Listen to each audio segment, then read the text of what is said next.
What you believe about marijuana might be playing tricks on you, and even worse, it could be distancing you from yourself. For years, they sold us two convenient versions. Either it's medicine or it's a vice, either it's sacred or it's a sin. Quick labels so we don't think too much. But what if all of that is just noise? What if the real purpose of this plant is much more uncomfortable and much more powerful than what any discourse, whether prohibitionist or pro, dares to say out loud? Because the truth isn't pretty. Cannabis doesn't come to relax you, it comes to reflect you. It's a mirror without filters, without touch-ups, without lies. It doesn't show you what you want to see, it shows you what you've been avoiding for years. Stored pain, memories left buried, truth suffocated under screens, notifications, and an always racing mind. That's why, in many ancient cultures, this plant wasn't for just anyone. It wasn't for leisure, it was a rite, a test, a portal reserved for those who were willing to lose something along the way. Nowadays, the ego just lights up a joint while checking the phone and listening to an automatic playlist. A sacred ritual turned into a 5-minute pastime. Tetrahydrocannabinol hasn't changed, did we? When reverence is lost, disorder appears. And no, this isn't another video about raising your vibration or opening chakras with pretty phrases. This is a descent into what this plant truly awakens. Inside you, it can indeed heal, but it can also open doors that you don't know how to close afterward. Because the truth doesn't fit on a t-shirt slogan, cannabis doesn't give you mystical visions, it brings you back to yourself. That's the point that almost nobody wants to touch. It doesn't create anything new, it amplifies. It turns up the volume on what was already there. That's why in some people it triggers anxiety, paranoia, or that uncomfortable feeling of being watched. It's not the strain, it's not the dose, it's the reflection. Carl Jung called it the shadow. Todo lo que reprimiste. And it's not simple, the unconscious rises.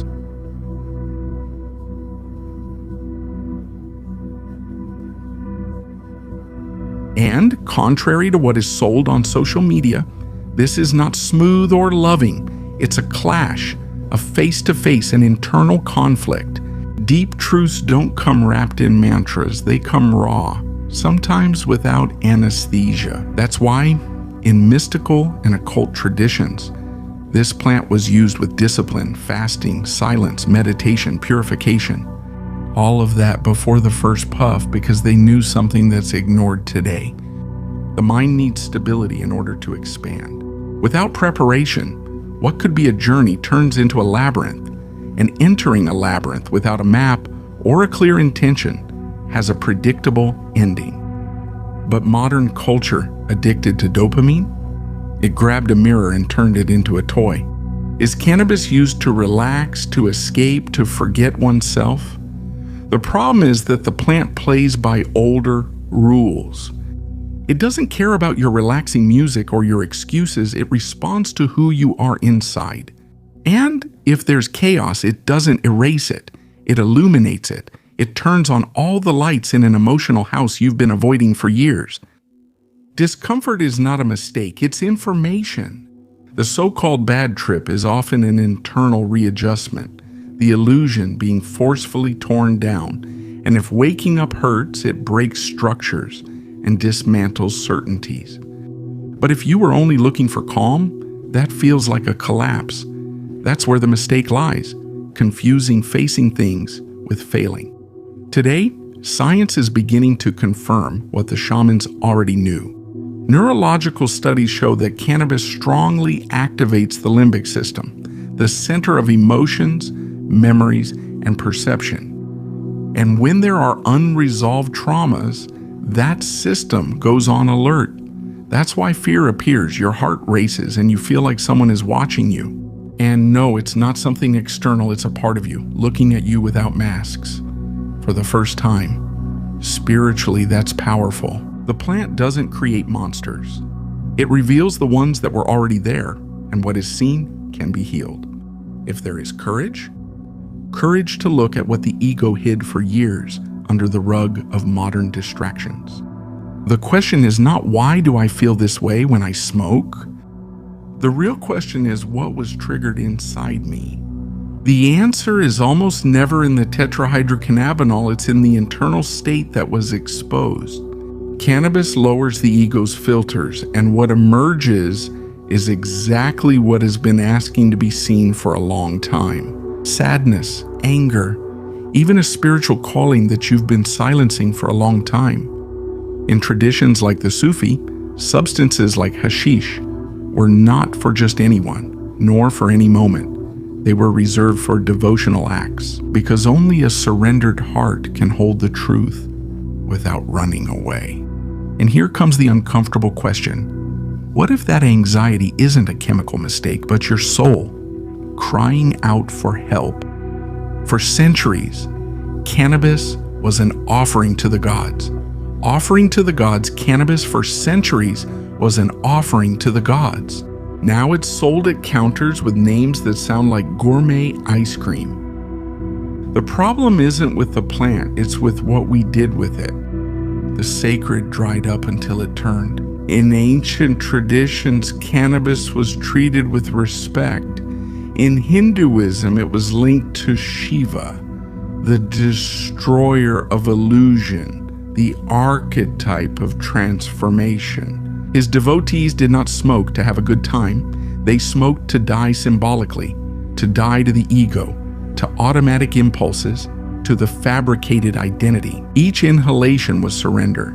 Each exhalation, releasing the smoke, was a prayer, not entertainment.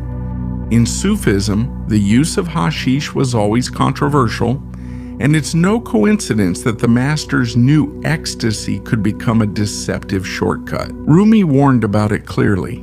Not every shiver is enlightenment. But then modernity arrived with its urgency and hunger for stimulation, and all of that was lost. What once required preparation can now be bought in seconds.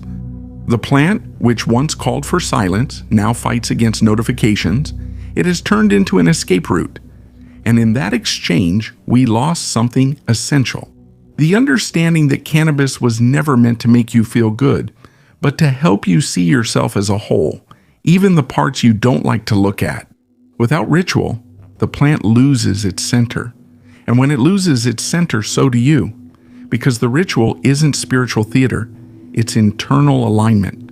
It means I'm present, I'm willing, I'm not going to look away. That state changes everything. That's why in indigenous ceremonies, no power plant is taken without guidance, without a circle, or without a clear intention. The native peoples knew it and still know it. Opening doors of perception without preparation is like entering a temple covered in mud. And today, we do exactly the opposite. Cannabis with glitter, marketing of only good vibes, and Instagram gurus selling awakenings. Espresso between one puff and another. It sounds ridiculous, but it's revealing. Spirituality became an aesthetic, and the plant, which demands truth and commitment, was captured by a system that runs away from both. The ritual disappeared because it asks for what makes us most uncomfortable: time, patience, silence, discomfort. It forces you to slow down, to breathe, to organize your mind, to listen to your body, to face your soul. All of that is not very profitable in a world addicted to distraction, so we traded the sacred for the practical. And when the ritual dies and the experience becomes a show without an anchor, you drift aimlessly, and many don't even notice they're drowning in their own smoke. The final question is straightforward. Are you ready to see the truth? And what if that emptiness after smoking wasn't the plant's fault, but rather the inner space you didn't build before using it? Not everything that shines is light, not every insight is wisdom. Yes, marijuana can open perception, it can sharpen sensitivity, blur the boundaries of the ego, and brush against the transcendent, but that's only the beginning. But here's the trap that almost no one sees: believing that feeling intensely is the same as truly transforming yourself. That's where spiritual inflation is born, an inflated ego, but with incense on top. You smoke, you feel connected to everything. The music seems to speak to you, words flow, ideas feel deep, almost cosmic. For a moment, everything fits together, and then the effect wears off. And what's left? The same as always, the same habits, the same conflicts, the same wounds. Only now, with the deceptive feeling of being awake. It's like painting the cracks on a wall and swearing that the building won't collapse anymore. This mistake isn't new. In occult traditions, they called it false light, an elevated perception without roots. The Kabbalists spoke of the hot, the mental brilliance separated from the lived truth in Hermeticism. It's the fire that burns, but doesn't illuminate. Do the names change? The warning is the same. Ecstasy is not the goal. It's just a beginning and quite dangerous if there is no integration. Cannabis can trigger something, yes, but triggering is not the same as sustaining. The real work begins when you bring that vision down to earth, to how you choose, to how you listen, to how you love when no one is watching you. Without that, the insight becomes spiritual decoration, something you show off in conversations, in nice phrases, on social media, a lot of talk, zero transformation. And then the ego shines, learns quickly, puts on spiritual clothes, repeats concepts, quotes teachers, and defends lofty causes. He posts very mindful photos, but inside, he still operates from the same fear, the same need for control, the same escape from emptiness.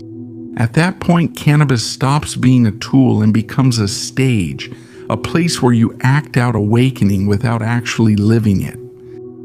It happens a lot with frequent users. They use the plant as a very important person pass. They have moments of clarity that they never apply, write endless journals, come up with brilliant theories, and detect patterns where there used to be just noise, but they react the same, sabotage themselves the same, and suffer the same.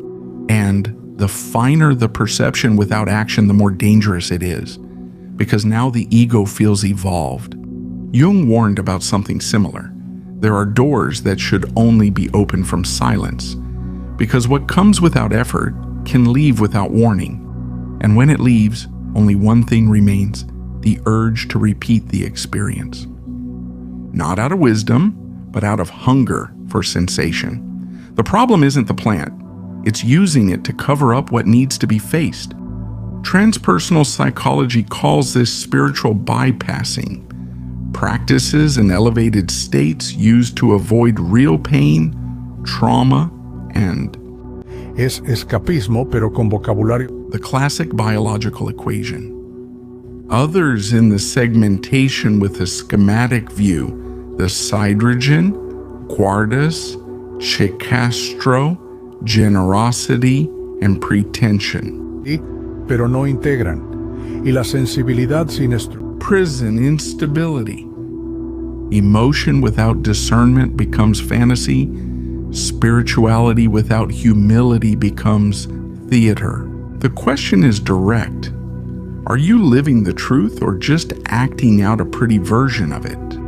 And what if that awakening you feel is nothing more than another mask? More elegant, more sophisticated, but still a mask? In the end, it was never in doubt whether the plant has power.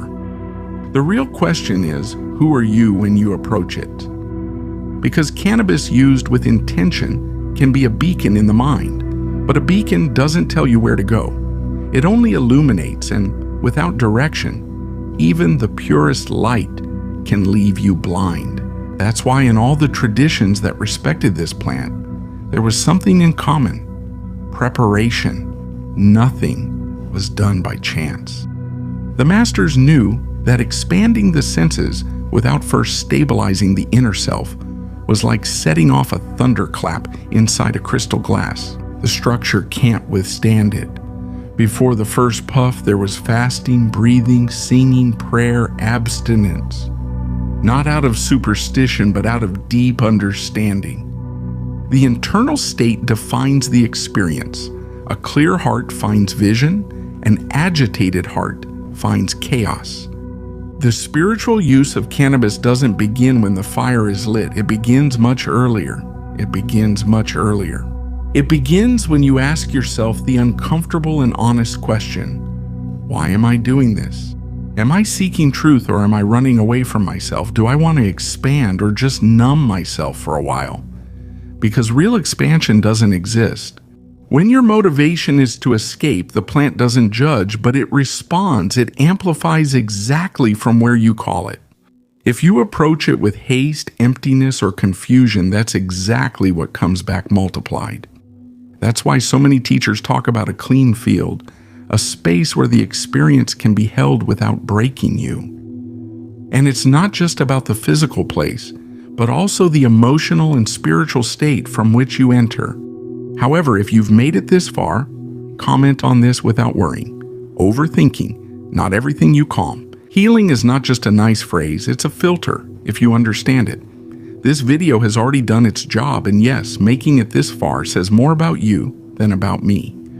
On the other hand, turning off your phone, lighting a candle, cleaning the space, saying an intention out loud is not acting. It's an internal declaration. Am I present or am I hiding? And that completely changes the experience in Reiki, shamanism, and deep meditation.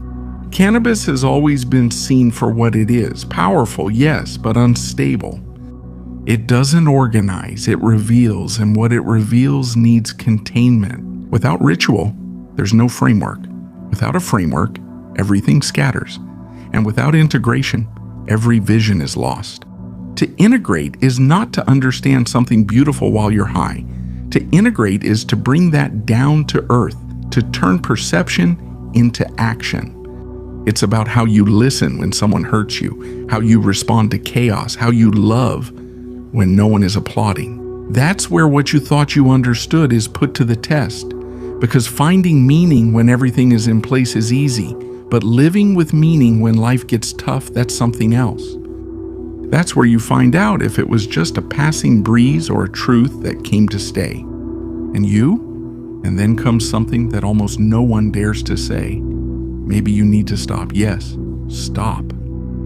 Sometimes conscious use of cannabis requires the maturity to leave it aside for a while. To see if you can access silence without it, intuition without it, presence without it. Because if it becomes the only way to feel something real, maybe it stopped being an ally and became a crutch. And no deep journey is made with support forever. In the Amazon, in India, in Ethiopia, in Jamaica, sacred cannabis was always surrounded by ritual, not as a spectacle, but as containment, discipline, humility. A clear reminder, opening inner portals implies responsibility. You are dealing with real forces. What enters leaves a mark. What you see transforms you. And what you don't understand can disorient you, feed you. The question is simple. Are you going to keep romanticizing the smoke, or are you going to start honoring the fire? Because only then does the plant stop being an escape and become a tool. Only then does it stop inflating the ego and start revealing the soul. And so the journey begins, not from euphoria, but from the sobriety of awakening. Are you ready to remember who you were before the fog? And who can you be when it clears? This video, it didn't come to reassure you. It came to make you uncomfortable. And if you made it this far, maybe it's because a very ancient part of you still remembers that life is sacred. That every decision, even lighting a joint, can be an escape or an encounter. And that difference isn't in the plant, it's in you. I remember the first time I smoked with awareness. It wasn't in a circle of laughter or distractions. It was just a night when the silence was heavier than the air. I had cleansed the space, I had prayed, I sat down to meditate, and what the plant showed me that night wasn't pretty. It was me without disguises, all the masks on the floor. I cried, I laughed, I trembled, and there I understood something important. Cannabis didn't come to distract me, it came to remind me. Since then, I learned to use it less and to listen more. And it was by listening that I understood that what awakened that night couldn't remain just an isolated experience. Did something change your way of seeing the mind, the success that the art of positive thinking had? It made it clear that we're on the right track. And now it's time to take things to the next level. Really, if you feel that thinking the same way no longer serves you, I invite you to check out the playbook, The Power of the Superior Mind. There, you'll learn techniques that were hidden for centuries by the church and secret societies. And ask yourself this question directly. What would you do if you could direct your destiny instead of just reacting to it?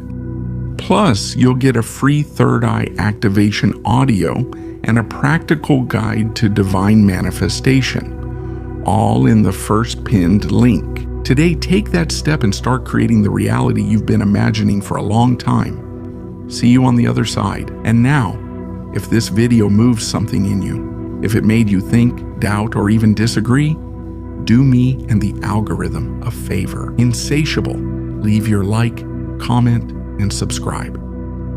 Not to inflate egos or play the digital guru, but so this kind of content reaches those who need it. Do they need less smoke and more truth? And yes, I read the comments, so write without a filter, but before you go floating away, stay one more second. On screen, you have two videos that aren't what they seem. One might make you rethink everything you call healing, and the other, let's just say, opens doors that many prefer not to open. You don't have to watch them now, but I wouldn't leave those portals waiting too long. After all, you've already opened this one. Why stop here?